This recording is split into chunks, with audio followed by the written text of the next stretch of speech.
नमस्कार. सोनम्स किचनमध्ये तुमचं खूप खूप मनापासून स्वागत. आज आपण साऊथ इंडियन रेसिपी पाहणार आहोत. सॉफ्ट आणि कापसासारखी पांढरी शुभ्र मऊ इडली कशी बनवायची हे मी तुम्हाला आजच्या व्हिडिओमध्ये दाखवणार आहे. त्याचबरोबर मी ते इडलीचं बॅटर कसं बनवायचं व त्याची कन्सिस्टन्सी कशी असायला हवी हे मी तुम्हाला आज या व्हिडिओमध्ये सांगणार आहे. हे पहा, इडली आपली खूप सॉफ्ट आणि कापसासारखी पांढरी शुभ्र झालेली आहे. चला त्या रेसिपीला सुरुवात करूया. त्यासाठी 2 कप तांदूळ घ्या. हे तांदूळ किराणा स्टोअरमध्ये तुम्हाला नक्की भेटतील. इडलीचे तांदूळ असं बोललं जातं. स्वच्छ धुवून घ्या. खराब पाणी काढून टाकून द्या. आता हे भिजत ठेवण्यासाठी आपण ठेवत आहोत. मेथी 1 चमचा मेथीचे दाणे आहेत. आता हे 5 तासासाठी भिजत ठेवा. त्याचबरोबर उडीद 1 कप घ्या. मी अख्खे उडीद घेतलेले आहेत. तुमच्याकडे जे अवेलेबल असतील उडीद डाळ तेही चालेल. स्वच्छ धुवून घ्या. पाणी काढून घ्या आणि स्वच्छ पाण्यामध्ये दुसऱ्या भिजत ठेवा. ही डाळ आपल्याला 5 तासासाठी भिजत ठेवायची आहे.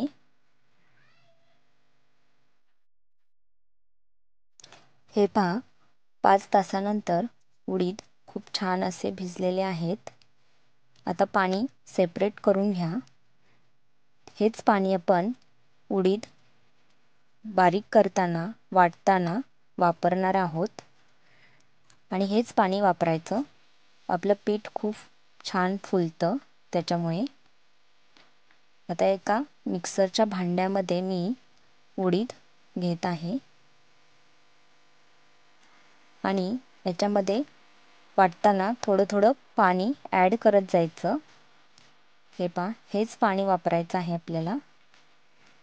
त्यामुळे इडली खूप सॉफ्ट अशी बनते.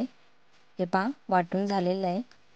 हे असं स्मूथ असं बॅटर बनवून घ्या व त्यानंतर आता आपण तांदूळ इथे वाटून घेणार आहोत.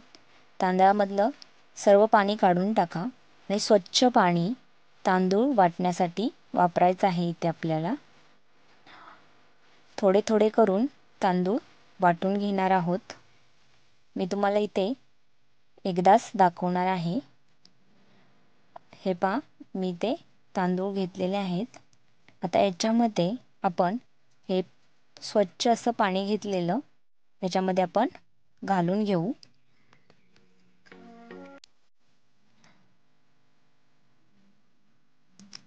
आणि हे बॅटर स्मूथ आणि बारीक असं वाटून घ्या. व्हिडिओत दाखवत आहे त्याप्रमाणे बॅटर बनलं पाहिजे. आता आपण इथे उडीदच्या पिठामध्ये तांदळाचं पीठ एकजीव असं करून घ्या आणि त्यानंतर याच्यामध्ये मी अजून थोडं पाणी ॲड करणार आहे.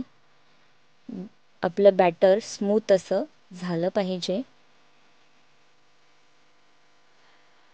मी ते साधारणपणे सर्व मिळून पाणी 1.5 ग्लास वापरलं आहे.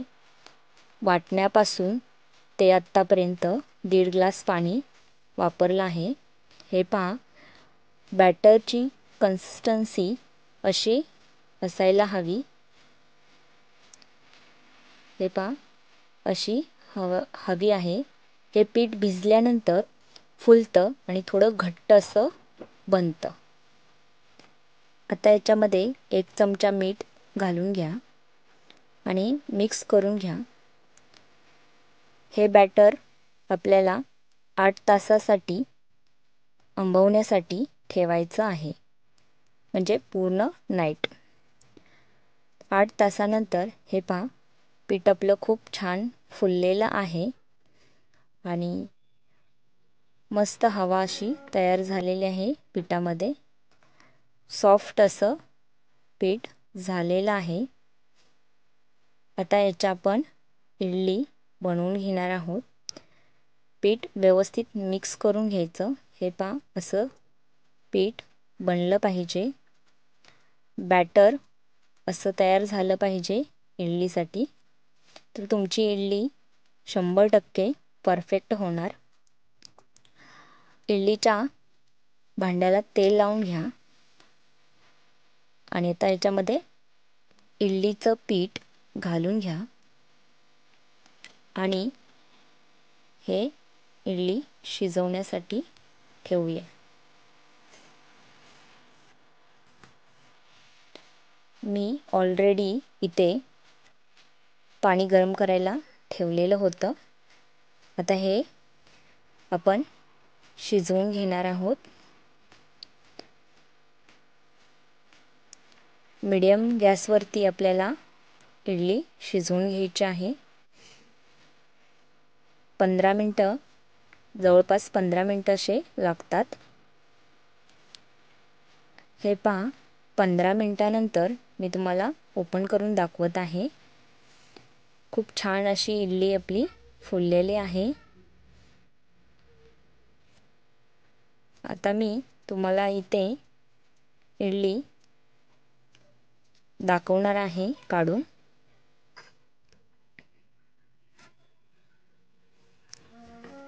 चाकूच्या साहाय्याने किंवा चमच्याच्या साहाय्यानेही तुम्ही काढू शकता. हे पहा खूप छान आणि कापसासारखी पांढरीशुभ्र झाली आहे ना. तर ह्या पद्धतीने सर्व इडली बनवून घ्या आणि मी तुम्हाला इथे एक इडली तोडून दाखवणार आहे. हे पहा इडली खूप छान पांढरी शुभ्र कापसासारखी आणि सॉफ्टही झालेली आहे. तुम्ही बनवलेलं इडलीचं बॅटर जर परफेक्ट असेल तर इडली सॉफ्टच बनणार. तुम्हाला जर या रेसिपीमध्ये काही समजलं नसेल तर मला जरूर कमेंटमध्ये विचारू शकता. मी त्याचे नक्की उत्तर देईन. अशाच नवनवीन रेसिपी पाहण्यासाठी चॅनलला सबस्क्राईब करा, लाईक करा, शेअर करा आणि बेल आयकॉनला क्लिक करा. आपण पुन्हा भेटूया नवीन रेसिपीसोबत. तोपर्यंत मस्त खा, मस्त राहा. Bye bye.